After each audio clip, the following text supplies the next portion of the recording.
Hi again then guys, and welcome to episode 91 of B-Road Ballers, the review series for Gran Turismo's hot hatch selection, some of which are hot hatches, others aren't, quite simply, and some kind of nestle between the two. Maybe they are fast, but they're not necessarily visually appealing. They're more sleeper hatches. Now this vehicle is not a sleeper. Just go ahead and say that straight off the bat, because it's not a fast car. Even fully tuned, this isn't some hidden monster that's going to dominate any particular track or PP level. It's just not that kind of vehicle. And the vehicle in question is the Honda Today G. It's a very cheap car, it's a very small, boxy little car, and it doesn't have a huge spec to work with. Even when it's fully tuned, you're putting out lower numbers, especially in terms of power and torque, than other cars are stock. Even cars which also aren't fast, but are still putting out better numbers than this to begin with.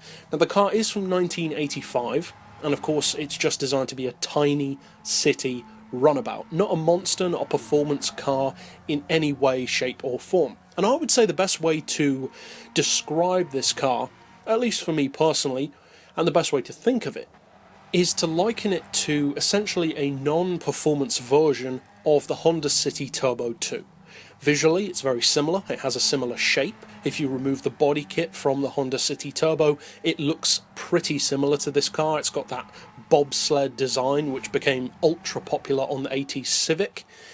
But, as I said, it's got that kind of look to it, but without the performance. Nowhere near the performance of the Honda City Turbo. The City Turbo is kind of a cult classic in a similar way to the Toyota Starlet or the Nissan Pulsar. It's got a fantastic performance range in terms of handling, straight line performance, everything put together, especially for its level, for its power, for its engine size and for its price. This one doesn't have that. It does have a cheap price, it's very attainable, it costs well under 10 grand. One of the relatively few cars, in fact, on Gran Turismo that does cost under 10 grand. For a price tag of 6,700 credits, you get a car with a 545cc engine, so a half litre, naturally aspirated. It's a front-wheel drive car, of course, front engine as well, and the numbers are very, very small. It weighs just over half a tonne, you're looking at 30 horsepower straight out of the factory, so you haven't got a lot to work with. And in fact, the specs aren't necessarily that much better than some of the vintage or classic cars that we feature on the channel as well, like the Ford Model T. It doesn't really sound that much better than that car, despite being half a century newer. So what kind of potential does it have? Well, that small engine, which you've got to remember is not a performance engine, plus you have to bear in mind that you've got no turbo to work with, you've got no supercharger to work with, it's purely naturally aspirated, and that is extremely limiting for such a small, especially non-performance engine. So in that regard, it's actually putting out surprisingly good numbers. It just doesn't sound that great in the broad scheme of things because of the numbers that we're used to on Gran Turismo.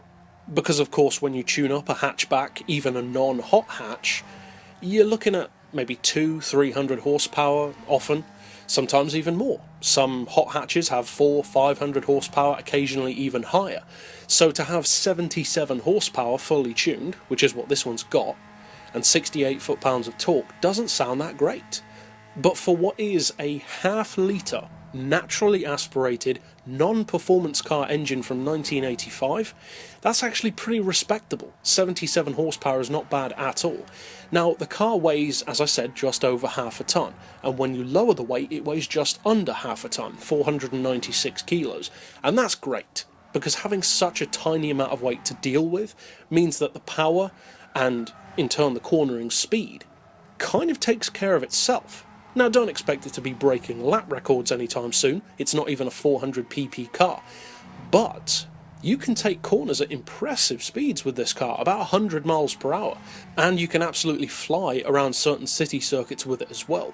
The horsepower per tonne isn't remarkable, just over 150, but given the power that it's working with, that's not bad.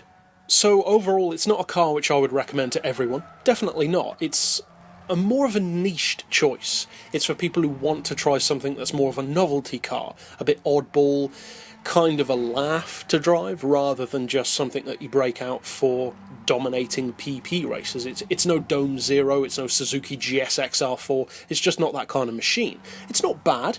At the 400 PP level, it's certainly not slow. That's a very low level to be working at.